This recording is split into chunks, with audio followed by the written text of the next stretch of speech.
The fluorescent lights hummed their endless mechanical song as Elena Martinez pushed through the staff entrance of Oak Creek Memorial at 06:45, rain still clinging to her scrubs from the parking lot.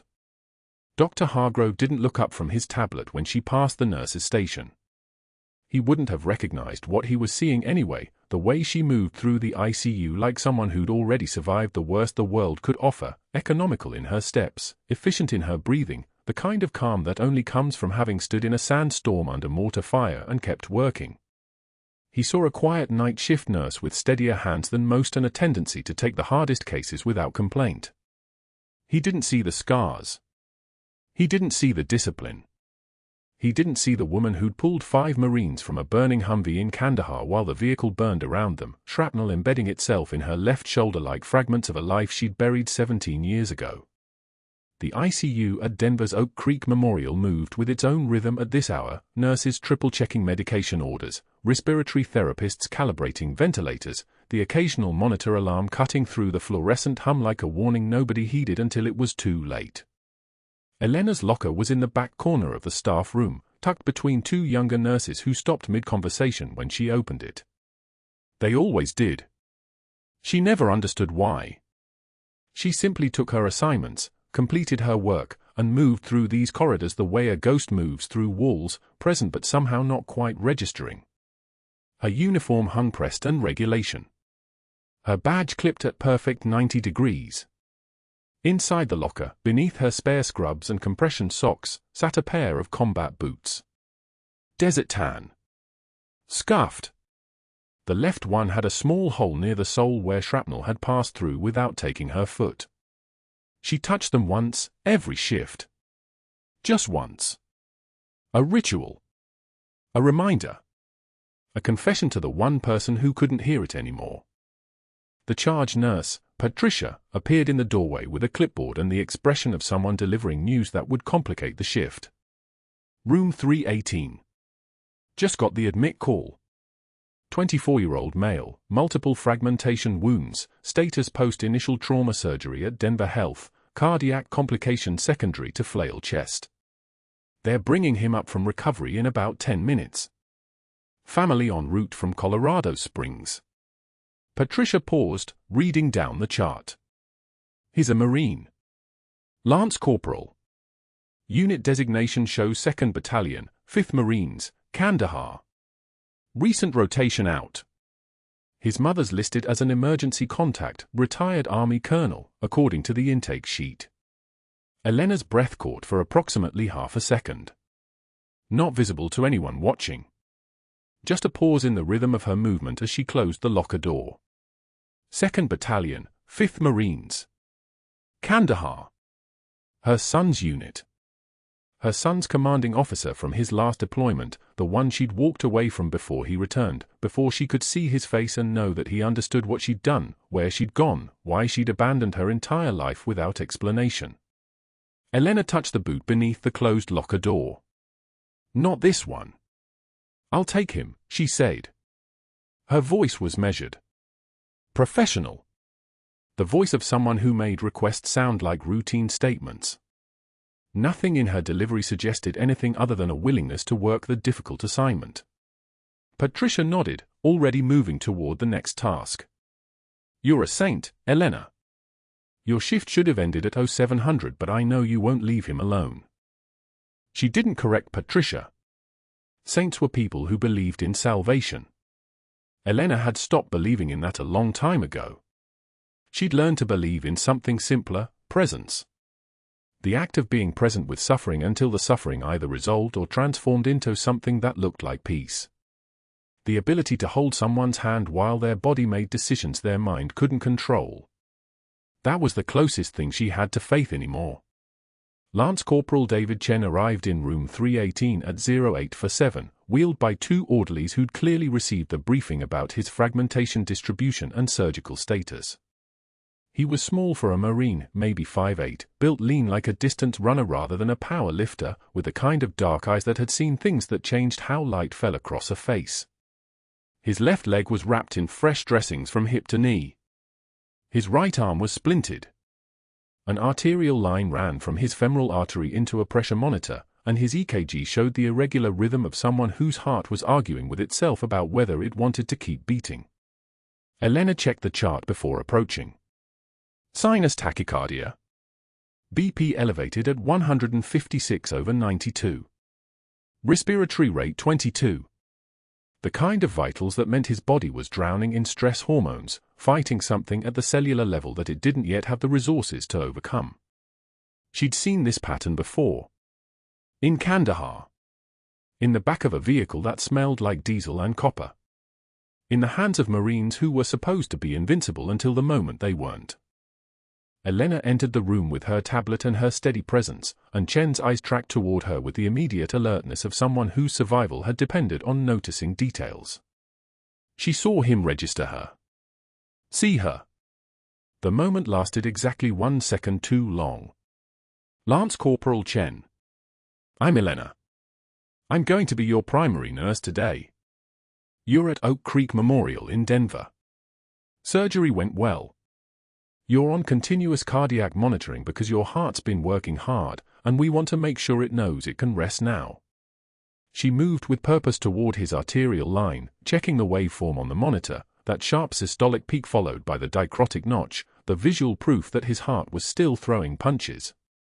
63 beats per minute. Your mom called ahead. She's about 90 minutes out. You'll probably want to tell her you made it through before you drift off, because you're going to be very tired in about 7 minutes. Chen watched her work with the intensity of someone cataloging survival information. How bad? His voice came out rough, like he hadn't used it yet today. Like words took effort his body couldn't afford. You're alive. That's the only measurement that matters right now. Elena adjusted the flow rate, checking the secondary infusion line that delivered the antibiotics that would fight the infections that always tried to claim post-traumatic patients. Surgery took 4 hours. They removed 17 fragments. Your heart showed some strain during the procedure, but your ejection fraction is strong. 70%. That's the number that means your heart is a fighter. She didn't tell him that 70% could drop to 35 in seconds if something shifted.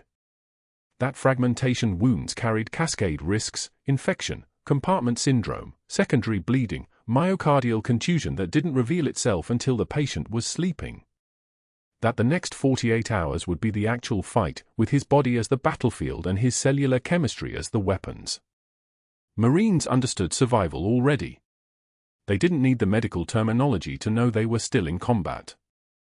Dr. Hargrove arrived for morning rounds at 0930, his shoes clicking against the tile in that particular rhythm that announced his presence before his body entered the room. He wore the kind of pressed white coat that cost more than Elena's monthly rent, and the kind of expression that suggested he'd already decided how this shift would inconvenience him.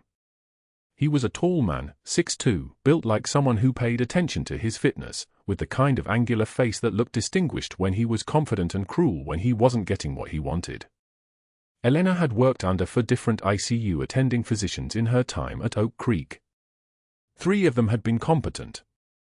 Hargrove was the one who made competence look optional. Status on the trauma admission, Hargrove said, not quite asking the question.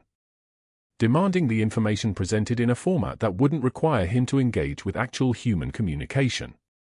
Elena delivered the report with medical precision. Admit at 0847.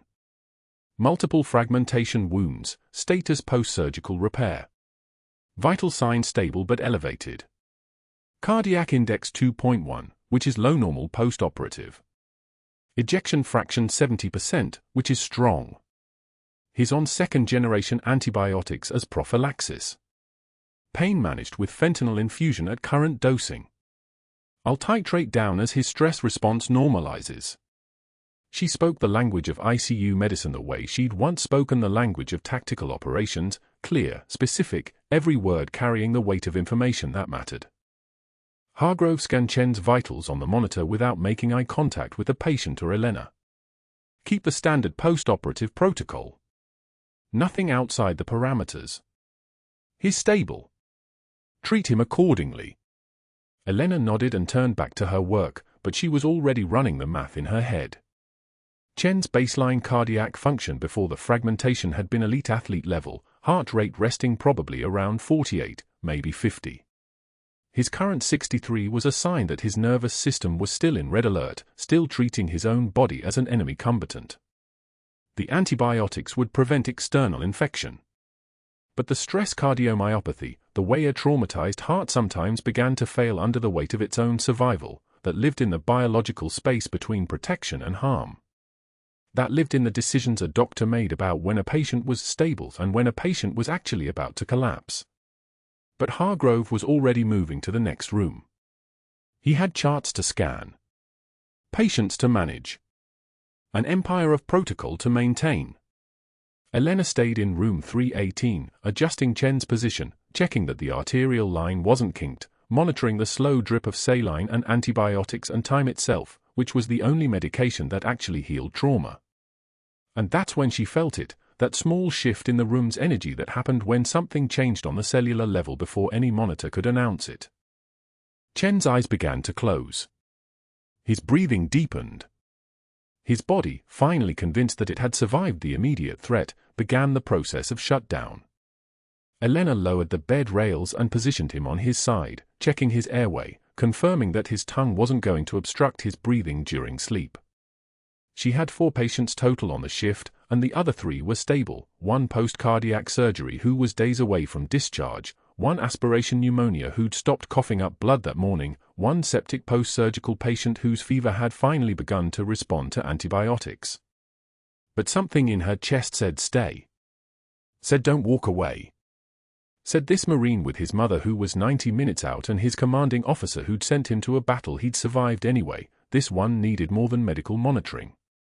This one needed someone to be present if the moment came when all the medical intervention in the world wouldn't be enough. Elena pulled the chair from the corner of the room and sat down beside Chen's bed. She was scheduled to leave at 1900. She was tired. She'd worked a double shift 2 days prior and hadn't slept well in approximately 3 weeks. The protocols were clear: patient stable, ongoing monitoring, call if vitals change. The protocols did not say stay past your shift. The protocols did not say hold the hand of someone who is drowning in his own survival and needs to know that someone is still standing watch.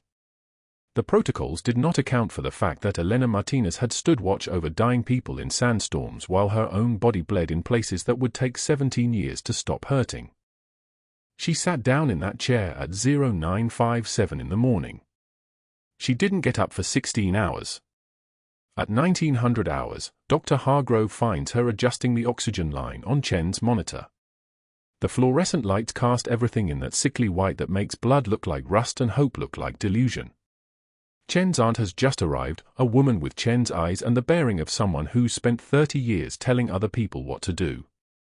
Elena doesn't know yet that she's Colonel Margaret Chen, retired Army, that this woman has read casualty reports and signed condolence letters and knows exactly what it costs to hold someone's hand while they're still tethered to earth by nothing but machines and stubbornness. Nurse Martinez, Dr. Hargrove says, loud enough that the hallway stops moving. This isn't a spa. Rotate your patients instead of camping in one room playing Florence Nightingale. Elena takes one measured breath. She doesn't turn. She doesn't rush to apologize or explain or soften her spine.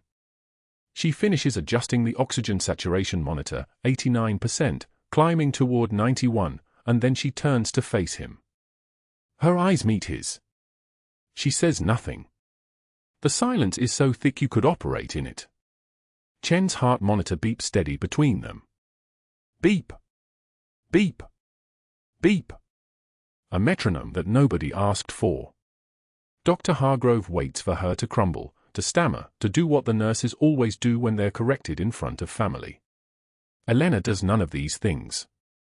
She simply resumes her position beside Chen's bed, checking the 4-line that's running antibiotics at 100 milliliters per hour, her hands moving with the precision of someone who's done this under much worse circumstances. Hargrove turns red, not the kind of red that comes from embarrassment, but the kind that comes from being ignored by someone who should have flinched. He leaves without another word. 16 hours into her shift, Elena is still there. Chen keeps asking for 5 more minutes. Just 5 more minutes of someone holding his hand while he talks about his Marines, about Martinez, his squad radio operator, about the kid from Nevada who wants to be a teacher and writes letters home every Sunday even though his family never writes back. Chen talks about his exo's wife who just had twins, both girls, both healthy, and how he received a birth announcement with a photo of 2 impossibly small humans wrapped in hospital blankets, and how he taped it to his locker in Kandahar because it meant somewhere in the world, something was still being born instead of destroyed. Elena listens because nobody else is listening. Because this is the job nobody counts, the part that doesn't appear on charts or get billed to insurance. At 0200, Dr. Hargrove returns for an early round. He finds Elena in the chair beside Chen's bed, his hand resting in hers like a landing bird. Chen's mother is here now, Colonel Chen, whose presence fills the room like reinforced concrete, whose eyes take in everything.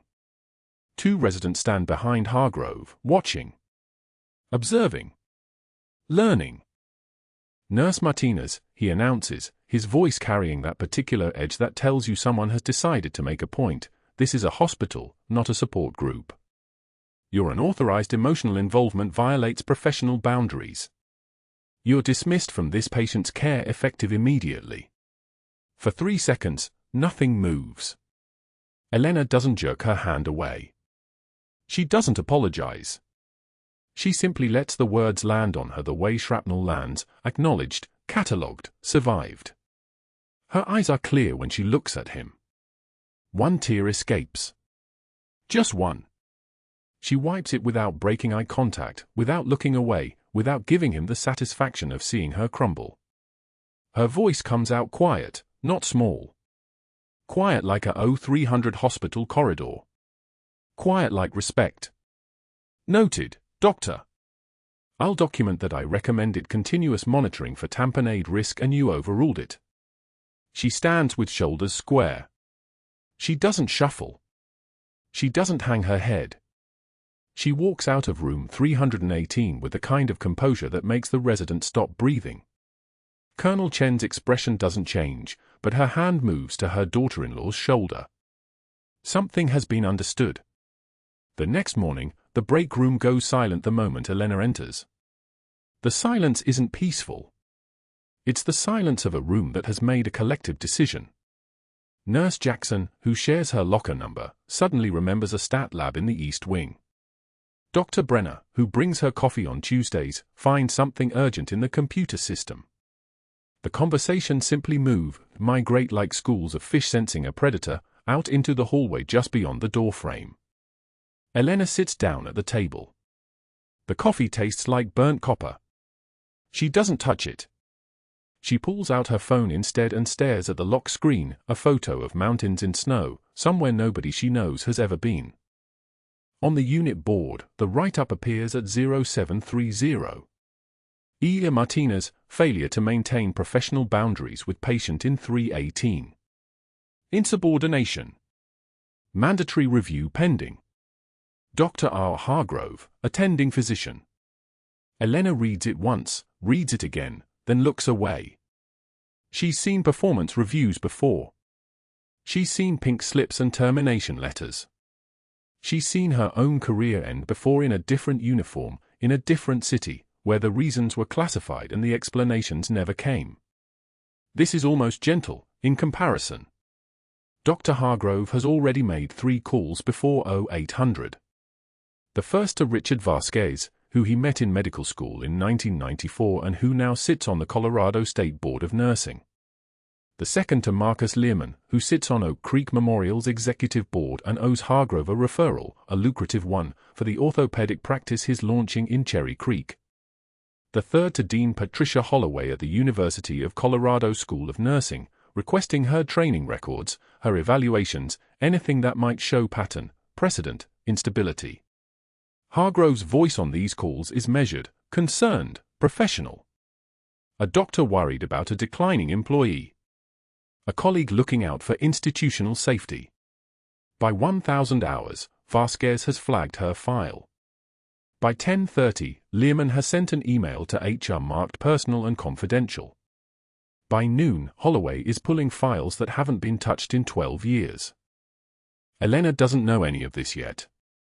At the nurse's station, Dr. Hargrove assigns her to discharge paperwork duty. Discharge paperwork is where they send nurses when they want them gone, not fired yet, but invisible. Useful in the way a filing cabinet is useful. She spends the afternoon cross-referencing patient histories, verifying insurance information, processing exit summaries. The work is tedious enough to occupy her hands but not her mind. Her mind keeps returning to room 318. She can see it from here, the doorway, the corner of the monitor, the blinking light that means Chen is still alive and still fighting and still asking the nurses who aren't her where she went. Around 1,400 hours, Elena walks past the nurse's station and sees Chen's chart sitting open on the counter. She doesn't stop walking. But between one step and the next, she memorizes what's visible. CVP climbing. Blood pressure falling. Heart rate compensating. The numbers that spell out a story nobody is reading. She finds Dr. Hargrove at the end of afternoon rounds. 3 residents flank him like junior priests. She approaches with her voice level, her posture straight, her hands still. Doctor, patient Chen shows Beck's triad. Muffled heart sounds, hypertension, JVD. Request cardiology consult for possible tamponade. She's using the language they understand. Respectful. Clinical. Professional. The language of someone asking permission. Hargrove doesn't look up from his iPad. Your nursing assessment is noted and disregarded. Focus on your assigned discharge paperwork, not patients above your pay grade. One of the residents, the youngest one, fresh from his surgical rotation, starts to move. He's heard it too. Heard the warning in her voice. Seen the numbers.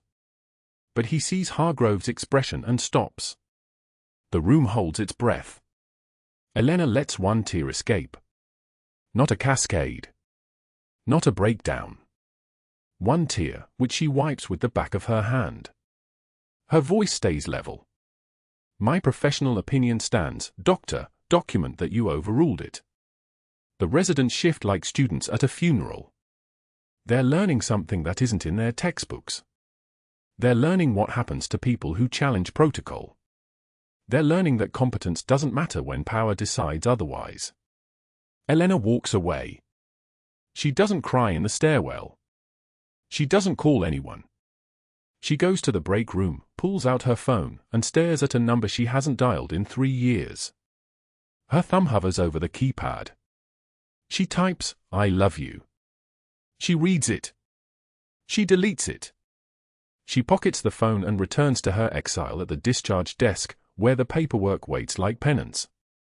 At 2,300 hours, Dr. Hargrove files the termination paperwork with HR. The email is carefully worded, professionally concerned, thorough. Pattern of insubordination. Refusal to follow medical directives. Boundary violations that constitute a liability exposure. He attaches the write-up. He copies the hospital attorney. He sends a summary to Dr. Patricia Voss, a patient safety consultant who owes him referrals and who will, within 48 hours, arrive at Oak Creek Memorial ready to conduct an independent assessment of Elena's fitness for duty. But that wasn't the worst part. What happened next at 0300 would change everything. The monitors told the story before the alarms did. Elena stood at the nurse's station, discharging a post-op patient from room 412, when the central display board flickered. Lance Corporal David Chen's vital signs rewrote themselves in brutal progression. Blood pressure 92/56. Then 88/54. Then 85/50, the systolic number dropping like a stone down a well. She didn't look up from the discharge papers. Not yet. But her hand stopped moving. The night resident, Dr. Marcus Webb, a third year who still trembled when patients deteriorated, was already at Chen's bedside. She could see him from 40 feet away, reaching for the phone, fumbling the receiver. His mouth moved. The word she couldn't hear but knew anyway, code situation developing. BP dropping. Need Dr. Hargrove. The clock on the wall read 0101. Elena's training whispered in the space between one heartbeat and the next. Muffled heart sounds. Hypertension. Tachycardia climbing toward 120. The clinical trinity of tamponade. The pericardial sac filling with blood, the heart squeezed inside its own anatomy, pressure building like a fist closing around a bird. She had seen it once in Kandahar, a field medic trying to save a Marine who'd taken shrapnel. She had learned then what the textbooks only theorized, that cardiac tamponade doesn't wait for ideal conditions. It doesn't care about protocols or specialist consultations or the rigid hierarchy of hospital medicine. It kills in minutes. But that wasn't the worst part. Dr. Hargrove arrived at 0108 wearing the kind of irritation that men with tenure didn't bother disguising. His white coat was pristine. His shoes were polished. He had clearly been called away from something important, a comfortable chair, probably, or a warm bed, and the night resident would pay for the interruption. Elena watched from her station as he examined Chen with the efficiency of someone performing a task he'd already decided was unnecessary. He listened to the chest. He pressed the abdomen. He looked at the monitors with the expression of a man reviewing a minor inconvenience. Less than 2 minutes. Then he straightened, one hand gesturing with surgical dismissiveness. She couldn't hear his words, but she read them in the resident's face, the shoulders dropping, the nod that meant compliance, the visible dissolution of the younger doctor's judgment into deference. When Hargrove turned to leave, he made eye contact with Elena across the unit. Not a glance. A stare. A warning delivered in the language of institutional power: you are not involved with this patient. You no longer exist in this patient's care. The look held just long enough for her to understand the threat beneath it. Then he posted a charge nurse outside Chen's room. She recognized her immediately, Patricia Donovan, 10 years of hospital politics carved into her face, the kind of nurse who understood that loyalty to administration meant advancement. Patricia took her position like a sentry, her arms crossed, her message wordless and absolute. Elena finished the discharge papers. 68 words of routine post-op instruction signed by a hand steady as concrete. But her eyes never left the central monitor. The numbers rewrote themselves again. Blood pressure 85/47. Heart rate 128. The screen flickered with every vital sign becoming something closer to failure. She stood. Moved toward Chen's room with a nurse's ordinary purpose, the kind of movement that doesn't announce itself. A check on a patient 2 doors down. A supply adjustment. Nothing that required permission. Patricia's hand rose before Elena's feet crossed the threshold. "You're not on this case," Patricia said. Not unkindly. Just factually. Dr. Hargrove's explicit orders. Elena stopped. The distance between them was 3 feet. In Kandahar, this distance had been negotiable. In the forward surgical unit under fire, rank meant something. Medical need overrode everything. But Oak Creek Memorial wasn't a field hospital. It was a place where a dismissal letter was already being drafted, where institutional protection meant more than patient outcome, where one woman without allies had no leverage against the weight of a man like Hargrove. She took one measured breath. The kind of breath that comes before a difficult decision. "I understand," Elena said quietly. She turned. Walked back to her station. Gripped the counter with both hands and watched the numbers fall. 0115, blood pressure 83/45. Heart rate climbs to 132. The resident paged Hargrove again. This time the response took longer. The minutes accumulated like blood in a pericardial sac, slowly at first, then catastrophically. Elena had done the calculation automatically, the way a trauma surgeon's brain computes survival time. At this rate of deterioration, they had maybe 5 minutes before cardiogenic shock became irreversible. For if his heart rate continued climbing. Hargrove arrived at 0118, moving slower this time, the irritation now laced with something else. Concern, maybe. Or annoyance that the problem hadn't resolved itself without requiring his actual attention. He examined Chen again. Listened to the heart. Elena could almost see the moment his clinical training overrode his willful dismissal. The jugular veins were visibly distended, that was visible from where she stood. The blood pressure was barely perfusing the brain at this point. The oxygen saturation had drifted to 91% and was still creeping downward. But even recognizing the problem and deciding to solve it were different things. Hargrove's movements became mechanical, urgent but unfocused. He ordered a stat cardiology consult. Called the operating room to check if they could accommodate an emergency pericardiocentesis. Then he stopped moving and held the phone to his ear, listening to someone explain why the operating room was occupied, why the on-call cardiologist was in the middle of an aortic valve replacement at Presbyterian Hospital, why the backup cardiologist wouldn't be available for another 20 minutes minimum. Hargrove's jaw tightened.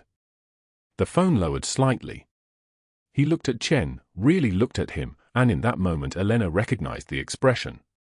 She'd seen it before on younger soldiers in their first firefight. The moment when the map doesn't match the terrain.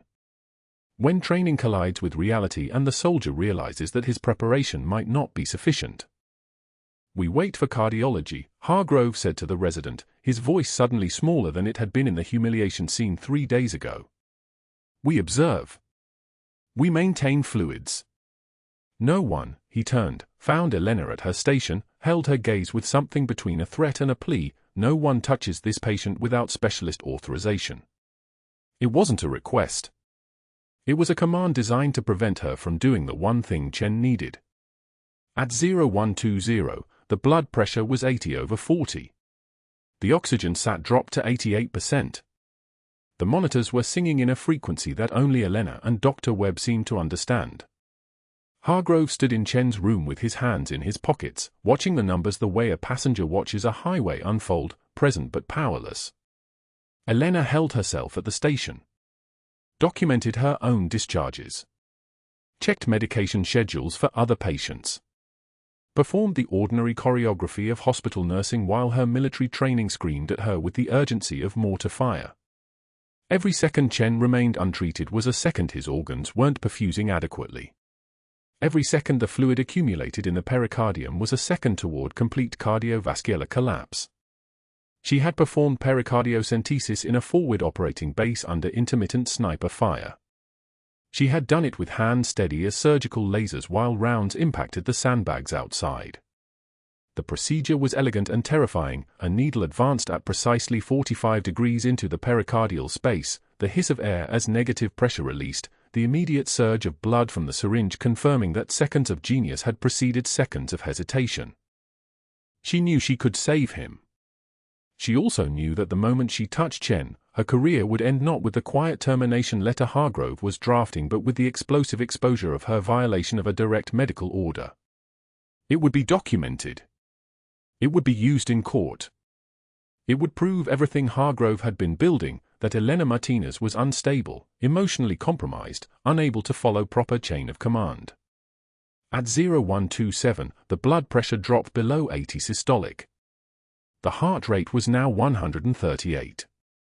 The monitors weren't just alarming anymore, they were screaming. The steady beep had become a digital panic, each beat a desperate announcement of imminent failure. Dr. Webb's face had gone pale.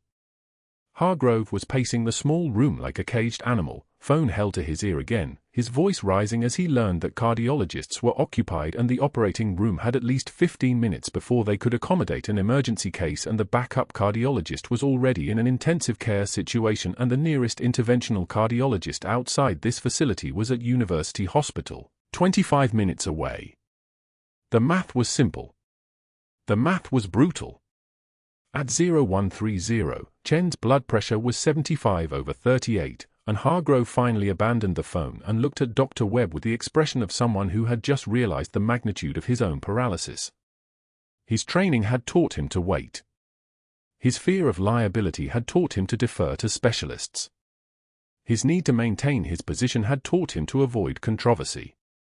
But his patient was dying, and in this moment, all of those lessons were conspiring to kill a 23-year-old Marine from his own hospital.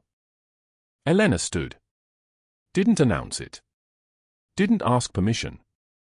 She simply stood and moved toward Chen's room with the same composed efficiency that had carried her through 2 combat deployments and the kind of trauma that breaks lesser people. Patricia reached out as she passed. "Elena, no," he said. Elena's hand moved with the gentleness of someone who understood constraint but refused to be constrained by it. She gently removed Patricia's grip from her arm without breaking stride. "Document that I defied the order," she said quietly. "Make sure it's time-stamped. 0131 hours." She didn't wait for a response. The door to Chen's room opened before her, the automatic kind that didn't require keys, and the sound of the monitors was suddenly immediate and terrifying. Blood pressure 73/36. Heart rate 142. The oxygen saturation was now 84% and the patient's skin had taken on the pale, clammy sheen of someone being strangled from the inside. Hargrove's mouth opened. No words emerged. His hands were empty. His authority had been stripped away by circumstance and his own indecision, and in this moment he was just a man watching someone die. Elena moved to the supply cart. Her hands knew what they needed before her conscious mind consciously decided. 14-gauge needle. 20-milliliter syringe. Chlorhexidine. The materials of salvation distributed in the moment before a human being passed the point of survival. The other residents stepped back without being asked. The monitor continued its digital apocalypse. At 0132, everything Elena had learned in the last 3 days about power and survival and the particular kind of courage that required defying everyone simultaneously coalesced into motion. Her hands moved with the terrifying fluid precision of someone who had already survived the worst. There was no hesitation. No doubt. No committee meeting or specialist consultation or protocol review. There was only the necessity and the knowledge and the willingness to burn everything to the ground to save a single life. The needle found the pericardial space at exactly 45 degrees through the xiphoid process, the anatomical landmark she'd learned in a classroom and perfected in a sandbox under fire. The hiss of air. The dark blood filling the syringe. 120 cubic centimeters of fluid that had been slowly murdering this man, now released in the moment a woman decided that her career was less important than his breath. The monitors didn't celebrate. They simply changed their story. The blood pressure responded first, 78/42, then 82/45, then 85/48. The heart rate began its descent from the stratosphere. The oxygen saturation climbed from 84 to 88 to 91% as the heart, suddenly unchoked, resumed its proper function. Elena withdrew the needle. Secure the catheter with the economy of motion. The pericardium would need proper drainage. The cardiology team would still need to be called. But in this moment, Lance Corporal David Chen was breathing and his heart was beating and his blood pressure had escaped the death spiral that Hargrove's paralysis had enabled. The room was silent except for the monitors, which had shifted from screaming to singing. Elena stepped back. Stripped off her gloves. Made eye contact with Dr. Webb, whose face was a map of relief and terror and the understanding that what he'd just witnessed was both a salvation and a catastrophe. Hargrove stood motionless. His white coat suddenly seemed like a costume he no longer deserved to wear. Elena turned to leave, and in that moment the door burst open and the charge nurse appeared with security behind her, summoned by the emergency alarm and the protocol violation that everyone would now know had just occurred. The charge nurse and 2 security officers filled the doorway as Elena stepped back from the bedside. Chen's monitors sang their stabilized rhythm, a song she'd heard in sandstorms and convoy routes and a field hospital outside Sanjin Valley where the dust never settled and the screams didn't stop. She didn't look at Dr. Hargrove. She didn't need to. His silence was louder than any accusation he could make. By 0303 hours, she'd already prepped the pericardiocentesis kit with hands that didn't shake. Muscle memory lived deeper than fear. The needle was a 22-gauge angiocath, sterile field marked below the xiphoid process at precisely 45 degrees, the approach she performed in a sandstorm with mortar fire impacting 50 meters west of the convoy. The ultrasound wand glided across Chen's chest, she watched the fluid accumulation like a dark cloud around his heart, saw the chambers compressed by 120 milliliters of blood that didn't belong there. The resident beside her whispered, "How do you stay so calm?" Elena didn't answer. Calm wasn't the word. Calm was for people who still believed in the outside world. What she had was something older, the kind of focus that came from having already survived the unsurvivable and chosen to do it again anyway. The needle advanced smoothly, centimeter by centimeter. The ultrasound confirmed the tip's position at the pericardial membrane. She applied steady negative pressure on the syringe. Then the give, that subtle resistance breaking, and the syringe filled with fluid the color of old pennies. 80 cc. 100. 120. Chen's blood pressure climbed within 90 seconds. 95/60. His breathing deepened. The cardiac silhouette on the monitor expanded like a flower opening. His heart sounds cleared from muffle to crisp, the pericardial friction rub vanishing as if it had never been. The resident exhaled audibly. Dr. Hargrove stood in the doorway with his white coat hanging like a flag of surrender. His face had gone beyond red into a shade that suggested something critical inside him was failing too. He watched Elena aspirate the final drops of blood and withdraw the needle with the same precision she'd used to insert it. He watched the monitors stabilize. He watched her step back, peel off the gloves, snap, the sound of latex releasing, and meet his eyes without apology or explanation. "You just ended your career," he whispered. It wasn't a request. It was the one honest thing he'd said to her since she arrived at Oak Creek Memorial. By 0400 hours, Dr. Hargrove had convened an emergency administrative hearing in Conference Room A. The night supervisor was there, looking exhausted. The on-call hospital administrator, Patricia Voss, a woman whose smile never reached her eyes, sat across the table with a legal pad already filled with bullet points. Elena sat in the metal chair that faced them, her hands folded in her lap. She'd learned long ago that composure during the killing blow mattered more than the killing blow itself. "You performed a medical procedure," Voss said slowly, "without physician authorization." "I performed emergency decompression to relieve cardiac tamponade," Elena replied. "The patient was in cardiogenic shock. Vital signs were incompatible with life. That was not your scope of practice." "It was necessary." Voss exchanged a glance with the night supervisor. "You're suspended effective immediately, pending a full investigation. Security will escort you to collect your belongings.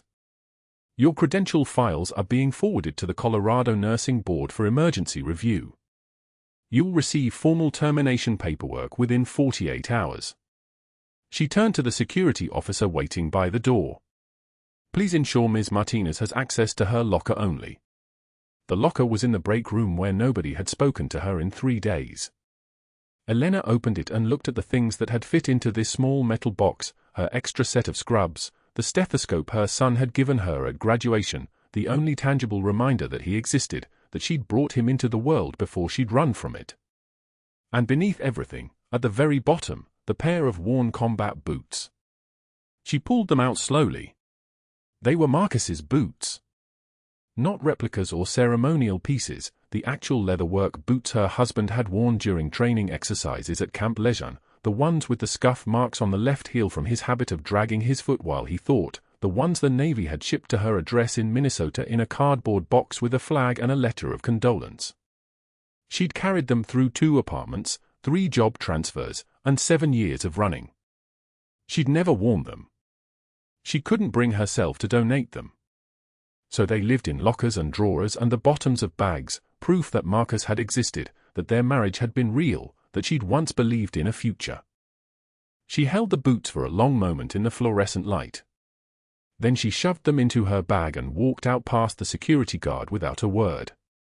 Dr. Hargrove made for phone calls before sunrise. Elena heard about them later, the way you hear about storms that destroyed houses in towns you used to live in. First call, the hospital attorney, insisting on criminal charges for practicing medicine without a license, for endangering a patient, for insubordination and gross misconduct. Second call, accelerating the state licensing board review, painting Elena as a rogue nurse who'd seized control of a patient against explicit physician orders. Third call, his bored allies, describing what he called a nurse who thinks she's a doctor, spinning the narrative before the story could spin itself. Fourth call, the Colorado Nursing Board itself, requesting emergency suspension pending investigation. By the time Elena reached Riverside Cemetery in Denver, the rain had turned the world into watercolor. She parked under the oak tree, the same oak that had been there for 20 years, since she and Marcus had visited this cemetery during a long weekend in 2003, joking about planning ahead, neither of them believing in death the way you believe in it when death finally arrives. The mud was cold through her scrubs. Her knees sank into it as she knelt in front of the headstone. Lieutenant Marcus James Martinez. 1980 to 2012, beloved husband, devoted son. The words never seemed enough.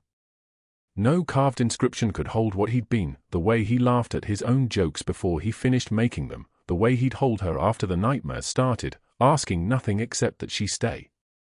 She'd stayed for 2 more years after that, until staying became impossible, until his death lived in her chest like a second heartbeat and she couldn't distinguish which heart was hers and which was the phantom of his. She placed his boots against the headstone. "I saved one more, Marcus," she whispered. "But I lost everything again. I can't keep running and I can't keep failing. I walked away from the Navy. Walked away from our son. Walked away from everything we built because I couldn't breathe after you died. And Kandahar broke me into pieces I still haven't found all of. And now I saved a kid's life, a kid who knows Danny, who flew with him, who would have died without what these hands know how to do, and they're taking the only thing I had left. The only thing that mattered." Rain hammered the cemetery like applause for something nobody wanted to celebrate. She knelt there until her scrubs were soaked through, until her hands were shaking not from fear but from the kind of exhaustion that comes from carrying too much for too long. She didn't cry with dignity. She didn't cry with composure. She just cried, the way you cry when you finally run out of places to hide. 24 hours later, Conference Room B at Oak Creek Memorial smelled like stale coffee and the particular staleness of rooms where bad decisions were made. The CEO was there now, a man named Patterson who dealt in dollars and liability more than human suffering. Dr. Hargrove sat at the head of the table with termination paperwork already signed. The hospital attorney looked relieved, an accusation handled, a problem eliminated, the institution protected. All that remained was the paperwork. The firing that had been decided before the emergency hearing ever began. Security escorted Elena down the corridor to collect her final belongings from her locker. She passed Chen's room. He was awake. Truly awake for the first time since the surgery, his eyes tracking movement, his body no longer the vessel of a failing heart but something recognizably human again. His mother was beside the bed, a woman in her 60s wearing a flight jacket, her shoulders still carrying the posture of command. The hospital CEO was there too, making his appearance, looking satisfied. Chen saw Elena. His eyes sharpened. The morphine dulled nothing in that moment. His hand lifted, slowly, the movement difficult, but deliberate, and he looked directly at her as the security guard led her past the doorway. "Stingray," he rasped. His voice was barely audible. But his eyes held the weight of 1,000 moments that never made it into official records. Kandahar. 2011, the moment when the Humvee flipped and fire started and someone reached in without hesitation and started pulling people back from the edge. The room went so quiet you could hear the rain outside. Colonel Chen, still wearing the expression of a woman who'd commanded 200 personnel through 3 deployments, went rigid. She stood so fast her chair fell backward. Her hand was already moving toward her phone.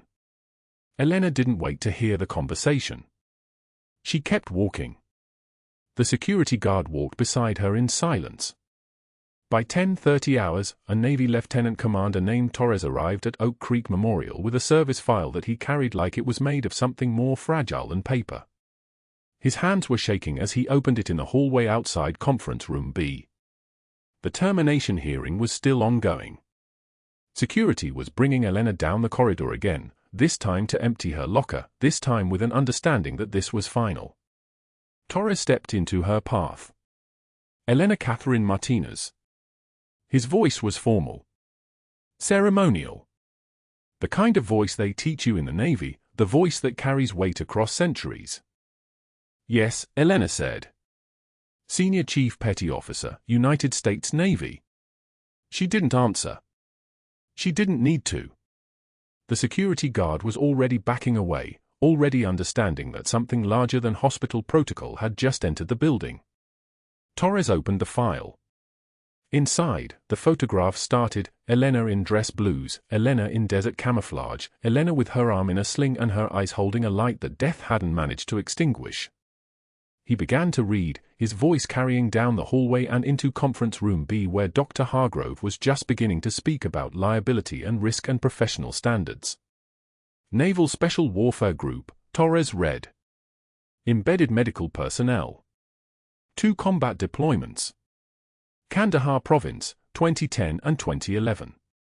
The termination hearing stopped mid-sentence. Torres continued into the conference room with Elena beside him, the security guard forgotten. The CEO stood. The hospital attorney's pen stopped moving. Dr. Hargrove's white coat suddenly seemed like a costume he no longer deserved to wear. November 12, 2011, Torres said. His hands were still trembling as he read. Convoy ambush. Humvee struck by RPG. 5 Marines trapped in vehicle fire. Senior Chief Martinez extracted all 5 personnel under enemy fire. Provided combat medical care for 40 minutes until medevac arrival. Sustained shrapnel wounds to the abdomen and left shoulder. The words hung in the air like smoke. Torres turned the file to show the photographs. Elena's uniform. Elena's rank insignia.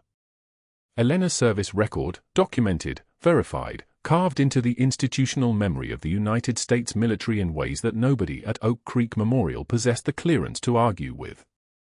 Bronze Star with Valor, he continued.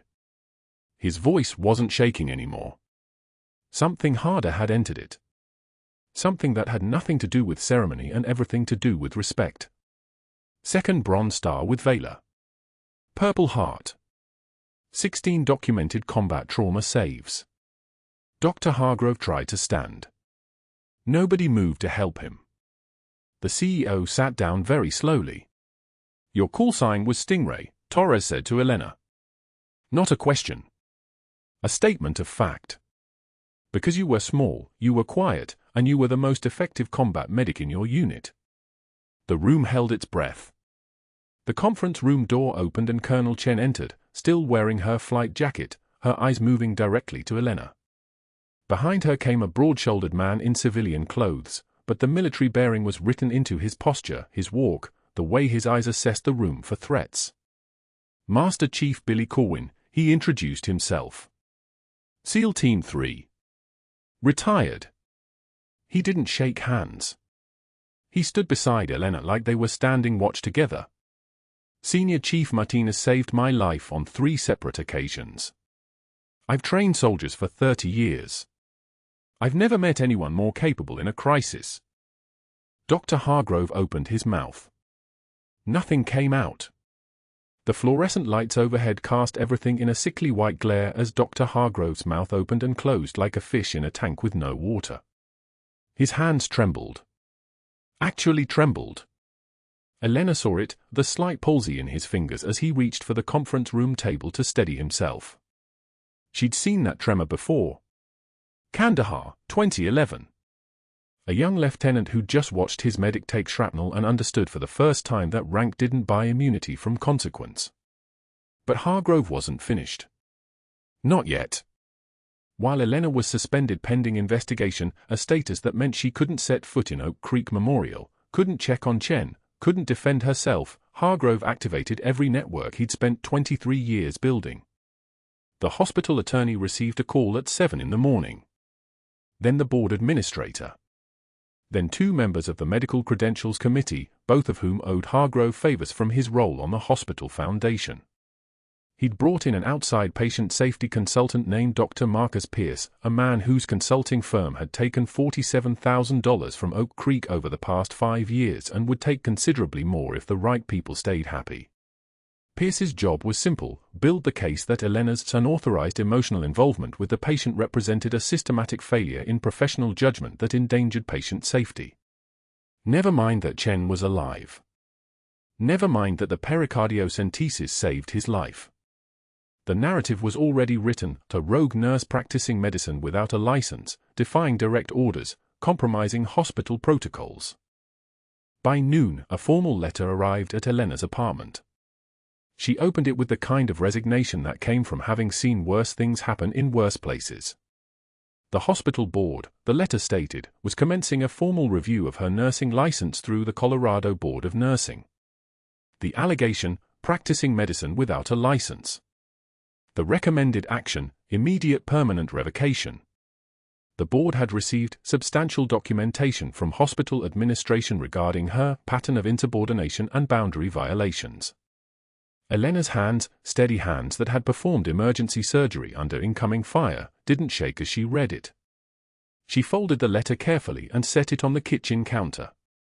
Then she picked up her phone and called the VA hospital in San Diego. The number was old. 6 years old. No one answered.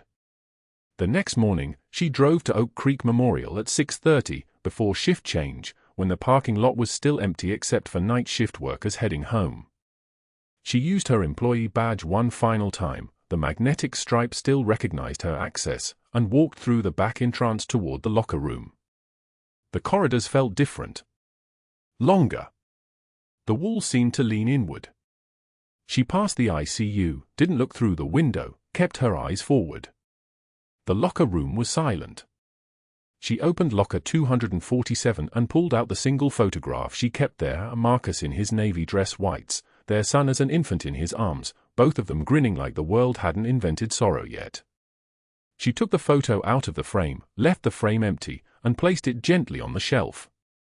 Everything else, her spare shoes, her hair clips, the cough drops and lip balm and the small container of honey from a beekeeper in Boulder, went into a canvas bag. She left her employee badge on the shelf. The locker door closed with a soft click. Security met her on the way out, not roughly, but with the kind of professional courtesy that made it worse. "Ms. Martinez, I'm just going to walk you to your vehicle." She nodded. Didn't speak. The morning air hit her face, cold, thin, Denver air at 5,280 feet, and it tasted like endings. The cemetery was 40 minutes south. Riverside Cemetery, where the graves faced west toward the mountains and the light died slowly. It was raining. Not the clean cold rain of Kandahar, but wet Denver rain, heavy, relentless, warm enough to be miserable. Elena's scrubs clung to her like a second skin as she walked through the rows, her shoes sinking into mud that was the color of dried blood. She found Marcus's grave without thinking about it. Her body knew the way. The headstone read: Marcus James Martinez, 1973 to 2018, beloved husband, father, officer, forever missed. She knelt, and the mud soaked through her scrubs immediately, cold and invasive, and she let it. "I saved one more, Marcus," she whispered. Her voice sounded like it came from someone else. Someone smaller. "But I lost everything again. I can't keep running and I can't keep failing. I thought if I stayed quiet, if I just did the work, nobody would have to know. Nobody would have to deal with what I am. What I did. What we did together." Rain hammered down on her shoulders like accusation. "Our son is out there, and he's a captain now, and he doesn't even know I'm alive. And I couldn't save that one either. So I don't know what I'm doing anymore. I don't know what I'm for." She stayed there for 2 hours. The rain never stopped. A groundskeeper drove past once, saw her, and didn't return. When she finally stood, her legs didn't want to work. She had to use the headstone to pull herself up, her palm leaving a muddy handprint on the granite. 24 hours later, Dr. Hargrove and the hospital administrator were in the conference room with the termination paperwork already printed, 7 copies, ready for signatures. The hospital attorney was there too, making notes about how cleanly they could exit this situation. They hadn't known that Lance Corporal Chen had woken up at 3 in the morning. They hadn't known that he'd asked his mother, Colonel Sarah Chen, retired Army Corps of Engineers, a woman whose spine had been welded from titanium and protocol, where the nurse was. The one with the steady hands. The one from Kandahar who'd held him while he died and brought him back. They hadn't known that as Elena was being escorted by security to collect her final belongings, the hospital wanted everything out of her locker by end of day. Chen had pressed the call button and waited for a response. When the floor nurse arrived, he'd asked for a phone and made a call to his mother, who'd left Denver 48 hours earlier to return to her post at Fort Carson. And when he'd seen Elena in the hallway, moving like a woman carrying the weight of 6 years of exile, he'd said one word. Just one. Stingray. It took Colonel Chen 3 seconds to understand. Then she went rigid. Her hand moved to her phone like it was muscle memory, because it was. The call went out, "I need verification on a Navy deployment." 2009 to 2015, Kandahar Airfield Medical Support, call signed Stingray, female, Senior Chief Petty Officer. The response came within 90 minutes. Confirmed classified. Recommend immediate escalation. 2 hours after that, the door to the conference room opened, and a Navy lieutenant commander walked in carrying a file with trembling hands. His name was Torres, and he'd been briefed exactly 30 minutes before being told to get on a plane from D.C. He wasn't supposed to be trembling. He was supposed to be professional. But he was standing in front of Dr. Hargrove and the hospital administrator and reading off deployments that were supposed to be sealed forever, that were supposed to stay in the dark, and his hands wouldn't hold steady. Senior Chief Petty Officer Elena Martinez, he began, his voice careful and measured. Naval Medical Support Unit 7, Kandahar. March 2009 through August 2015. Combat operations in Helmand and Paktika provinces. Attached to 3rd Battalion, 5th Marines, Dark Horse Company. Classified operations in support of Task Force 121. Medical certifications including emergency surgery, trauma management, field amputation protocol. He turned the page. Commendations for Valor Under Fire, November 2011, Operation Khanjar. The door opened again.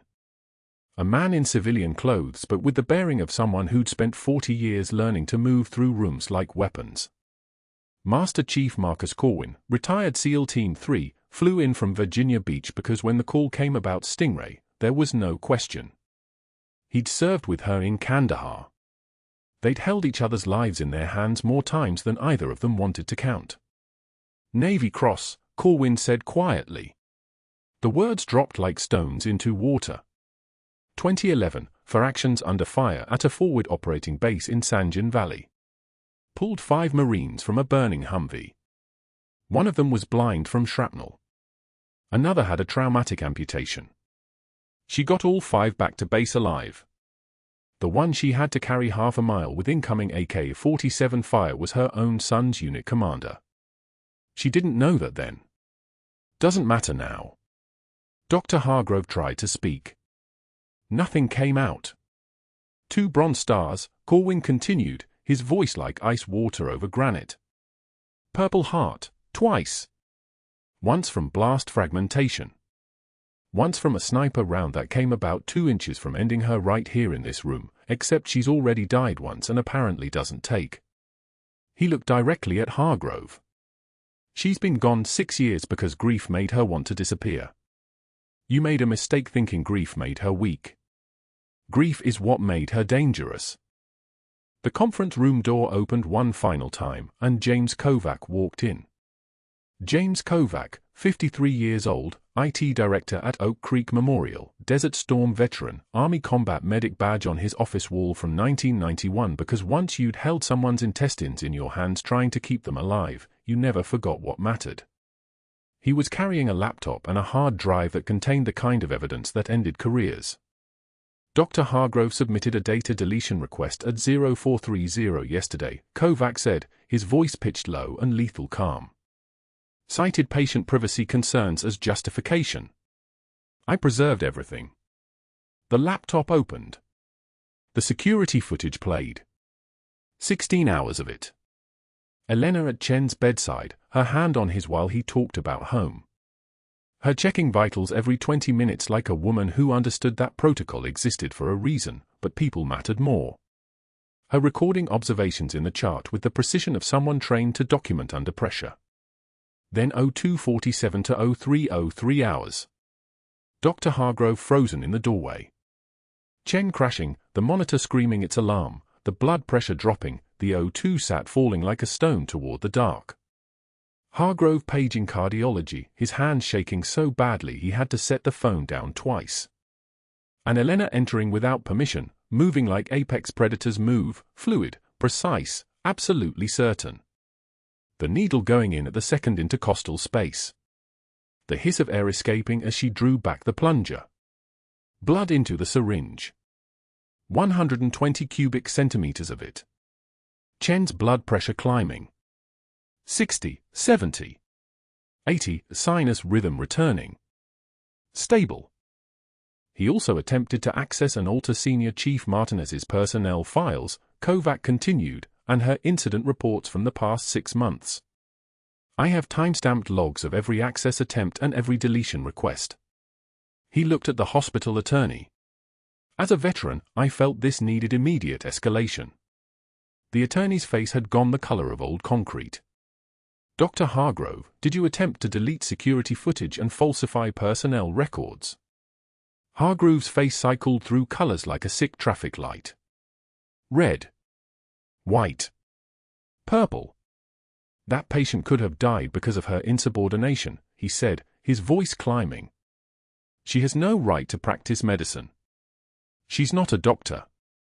She's not authorized. This is about protecting the hospital from liability. You can't let her get away with this. You froze during a medical emergency, the CEO said quietly. A nurse with combat trauma experience saved the patient's life. And you tried to destroy evidence of your own incompetence and her heroism. She picked up her phone. Security will escort you out. Your resignation is effective immediately. Your medical privileges at this facility and all affiliated hospitals are permanently revoked. Hargrove's voice rose to a shout. You can't do this.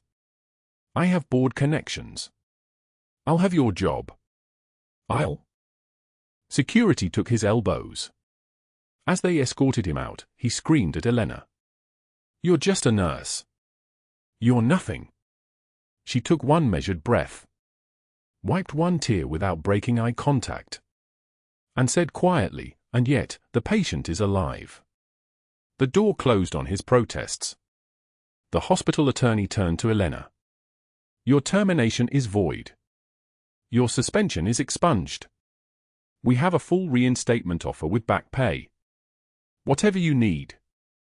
Elena was looking at Colonel Chen, who was holding her son's hand and crying. 6 months later, Elena stood in the rose garden in her dress blues, the uniform she hadn't worn in 6 years, the creases sharp as broken glass, the ribbons bright against navy fabric. The Presidential Citizen's Medal hung at her neck. Lance Corporal Chen sat in a wheelchair beside her in his dress uniform, still recovering but alive, grinning like the world had just handed him back his sight. In Elena's pocket were the worn combat boots her son had left at her door the night before, with a note in his handwriting, Mom, you can stop hiding now. Come home. I always knew you were out there. Chen told me about Stingray 3 years ago. I've been waiting for you to be ready. Dad would be proud. I'm proud. Welcome back. Behind her stood Captain Marcus Martinez Jr., her son, in dress blues, and Colonel Chen with pride written across her face, and Master Chief Corwin and Lieutenant Commander Torres, and the CEO of Oak Creek Memorial, all of them bearing witness to the woman who'd walked back from the dark. As Elena drove toward San Diego 3 months later, the combat boots on the passenger seat, heading toward a position at the VA hospital training Navy corpsmen in combat trauma care, she passed the teaching wing of Front Range Community College where Dr. Hargrove stood in front of a classroom of uninterested dental assistants, teaching CPR certification for $18 an hour, his name stripped from every hospital board, his arrogance replaced with bitter silence. Elena didn't look at him. She kept her eyes on the road ahead, toward the veterans who understood, toward the son who'd waited, toward the light. True class is what you do when the lights go out.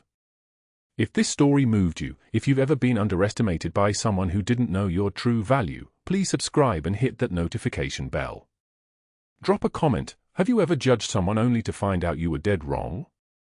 Share this with someone who needs to know that heroes don't always announce themselves. They just quietly save lives.